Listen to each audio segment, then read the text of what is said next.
स्वागत है आप सभी का आपके अपने चैनल एकलव्य एजुकेशन सेंटर के इस नए वीडियो में। दोस्तों, आज के इस वीडियो में हम यह जानने का प्रयास करेंगे कि बरसात के मौसम में भिंडी की खेती करने का सही रणनीति क्या है,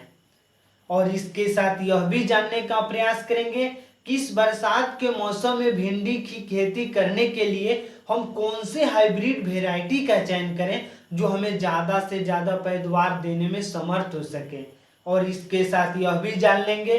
कि भिंडी में हम कौन कौन से खादों का प्रयोग करें जिससे जो हमारा भिंडी का फसल है अच्छे तरीकों से ग्रोथ कर सके और उसमें ज़्यादा से ज़्यादा फूल और फल लगने की संभावनाएं बढ़ सके।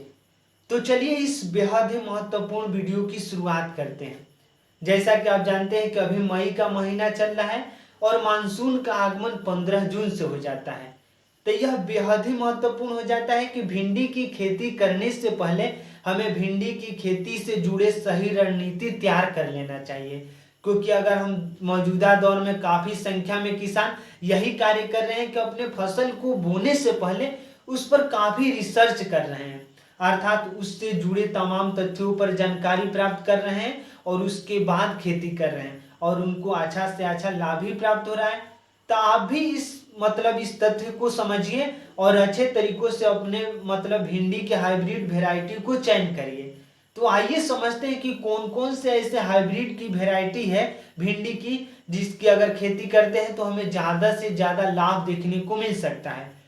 तो उसमें सबसे पहला है पूसा A4, यानी पूसा A4 भिंडी की हाइब्रिड वेराइटी है और यह लगभग 45 दिनों में पूरी तरीकों से तैयार हो जाता है, यानी 45 दिनों में इसमें फूल लगना शुरू हो जाते हैं और लगभग 10 दिन के अंतर्गत में इसमें फल भी लग जाते हैं। तो इस तरह से पूसा A4 एक ऐसी भिंडी की हाइब्रिड वेराइटी है जो महज 45 दिनों में पूरी तरीकों से तैयार हो जाती है। और इसकी लंबाई की जब बातें करते हैं तो यह 12 से 15 सेंटीमीटर इनकी लंबाई होती है, यानी पूसा A4 की जो लंबाई होती है 12 से 15 सेंटीमीटर। और इसके साथ साथ जैसे हम आगे बढ़ते हैं, यानी दूसरे जो भिंडी की हाइब्रिड वेराइटी है वो है प्रभानी क्रांति, यानी प्रभानी क्रांति लगभग 50 दिनों में इसमें फूल लगना शुरू हो जाते हैं और 50 दिनों में फूल लगना शुरू हो जाते हैं। कुछ ऐसे भी भिंडी के होंगे बीज जिसमें फल भी लग सकते हैं, यानी 50 दिन में अगर हम सामान्य तौर पर कहें तो 50 दिनों में प्रभानी क्रांति से आप भिंडी से लाभ लेना शुरू कर देंगे, अर्थात प्रभानी क्रांति 50 दिनों में पूरी तरीकों से तैयार हो जाता है। और इसकी लंबाई की जब हम बातें करते हैं तो यह 15 से 18 सेंटीमीटर लंबा होता है। और उसके बाद अगला है वर्षा बहार, यानी वर्षा बहार महज 40 दिनों में तैयार हो जाता है, यानी इसमें फूल और फल देखने को मिल सकते हैं महज 40 दिन में। और इसकी लंबाई की बातें करते हैं तो 90 से 120 सेंटीमीटर होता है। और वर्षा बहार की खेती मुख्यतः वर्षा के मौसमों में ही किया जा सकता है, यानी बरसात के मौसमों में ही केवल किया जाता है वर्षा बहार की खेती। यानी वर्षा बहार सबसे कम दिनों में तैयार हो जाता है, यानी लगभग 40 दिनों में यह तैयार हो जाता है। और इसकी लंबाई सबसे ज़्यादा होती है, यानी 90 से 120 सेंटीमीटर लंबा होता है। और इसके साथ अगला है हिसार उन्नत, यानी हिसार उन्नत भिंडी की एक हाइब्रिड वेराइटी है और यह लगभग 46 से 47 दिनों में इसमें फूल लगना शुरू हो जाते हैं, यानी 46 से 47 दिनों में आप इससे लाभ प्राप्त करना शुरू कर देंगे। और इसकी लंबाई की बातें करते हैं तो 15 से 16 सेंटीमीटर यह लंबा होता है। तो इस तरह से हिसार उन्नत की लंबाई 15 से 16 सेंटीमीटर होती है। तो इन सभी भी हाइब्रिड वेराइटी में अगर वर्षा उपहार का चयन करते हैं तो निश्चित तौर पर इसकी लंबाई सबसे ज़्यादा होती है और यह कम दिनों में तैयार हो जाता है, यानी वर्षा उपहार 90 से 120 सेंटीमीटर लंबा होता है और 40 दिनों में पूरी तरीकों से तैयार हो जाता है। यह तो हुई कुछ हाइब्रिड वेराइटी की बातें, यानी सबसे पहले हम अगर हाइब्रिड वेराइटी का अगर चयन कर लेंगे तो उसके बाद यह बेहद ही महत्वपूर्ण हो जाता है कि भिंडी के लिए हम कौन से मिट्टी का चुनाव करें, यानी कौन से खेत का चुनाव करें जिससे जो हमारा भिंडी का फसल अच्छे तरीकों से ग्रोथ कर सके और उसमें ज़्यादा से ज़्यादा फूल और फल लगने की संभावनाएं बढ़ सके।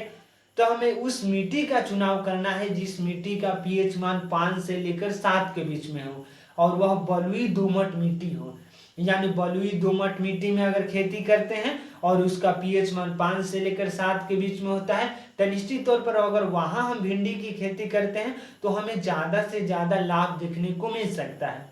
जब हम खाद की बातें करते हैं तो अपने खेत की जुताई से पहले हमें 15 से 20 टन प्रति हेक्टेयर हमें गोबर का खाद प्रयोग करना है, यानी सड़े हुए गोबर का खाद 15 से 20 टन प्रति हेक्टेयर के हिसाब से अपने खेत में डाल देना है और उसके बाद हमें जुताई करवा देना है। अगर जुताई करवाते हैं खाद डालने के बाद तो निश्चित तौर पर जो भी खाद होंगे वो मिट्टी में पूरी तरीकों से मिल जाएंगे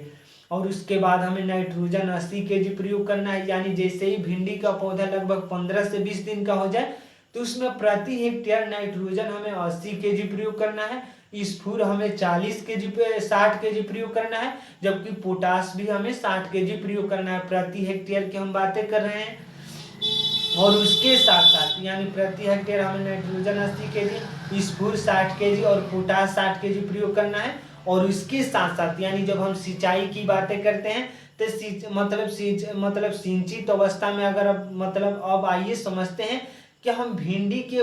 कितने बीज का चयन करें प्रति हेक्टेयर के हिसाब से। यानी अगर सिंचित अवस्था की बातें करते हैं, यानी अगर गोबर का खाद डालकर अगर इसको जुताई करवा कर अगर सिंचाई कर देते हैं उसके बाद अगर खेती करते हैं तो निश्चित तौर पर हमें ज्यादा से ज्यादा जल्दी से उसमें भिंडी के पौधे देखने को मिल सकते हैं। यानी अगर जुताई से पहले भी सिंचाई करते हैं तो उसमें भी लाभ देखने को मिल सकता है। तो इस तरह से सिंचित अवस्था में लगभग 2.5 केजी से यानी 2.5 केजी से लेकर 3 केजी प्रति हेक्टेयर हमें भिंडी का बीज का चयन करना होगा। यानी अगर जो भी हम बताए हैं उन्हें पूसा A4 प्रभानी क्रांति वर्षा उपहार और हिसार उन्नत की अगर खेती करते हैं तो आपको सिंचित अवस्था की भूमि में यानी सिंचित अगर भूमि है तो उसमें 2.5 से 3 केजी प्रति हेक्टेयर हमें हाइब्रिड वेराइटी बीज का लगेगा। तो इस तरह से और गहराई की बातें करते हैं तो 2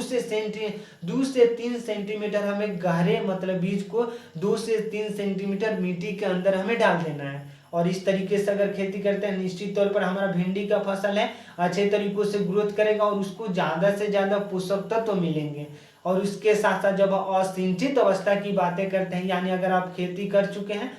तो असिंचित अवस्था में 5 से 7 केजी प्रति हेक्टेयर हमें बीज का प्रयोग करना होगा। यानी जैसे असिंचित अवस्था में अगर खेती करते हैं तो निश्चित तौर पर जो भी भिंडी के फसल है वो कुछ नहीं जम पाएंगे, यानी उसमें अंकुरने की जो प्रक्रिया वो रुक जाएंगी। तो इस तरह से असिंचित स्थिति में अगर मिट्टी की सिंचाई नहीं करते हैं और उसके बाद बुआई कर देते हैं तो निश्चित तौर पर हमें ज्यादा बीज की आवश्यकता होगी। तो इस तरह से यह अच्छा होगा कि हमें एक बार जिस मिट्टी में अगर हम जिस खेत में अगर भिंडी की खेती करने के बारे में सोच रहे हैं उस खेत को एक बार पुनः हमें सिंचाई कर लेना है। उसमें हमें कम से कम बीज की आवश्यकता होगी और उसके साथ साथ बीजों को लगभग 3 ग्राम मेनकोजेब यानी कार्बेडिज्म के साथ हमें मिश्रित कर लेना है। यानी कार्बेडिज्म के साथ अगर मिश्रित करते हैं मेनकोजेब कार्बेडिज्म के साथ तो निश्चित तौर पर जो हमारा पौधा है भिंडी का वो अच्छे तरीकों से सुरक्षित रहेगा, यानी तमाम कीटाणुओं से वह सुरक्षित रहेगा। तो आज के इस बेहद ही महत्वपूर्ण वीडियो में समझे कि भिंडी की खेती कैसे करें बरसात के मौसम में। अगर वीडियो अच्छा लग रहा है कुछ सीख पा रहे इस वीडियो के माध्यम से तो हमारे चैनल को कर दीजिए सब्सक्राइब, ताकि हमारे द्वारा अपलोड किया गया हर वीडियो आपके पास सबसे पहले पहुंच जाए। तो हमें दीजिए इजाजत, धन्यवाद, थैंक यू।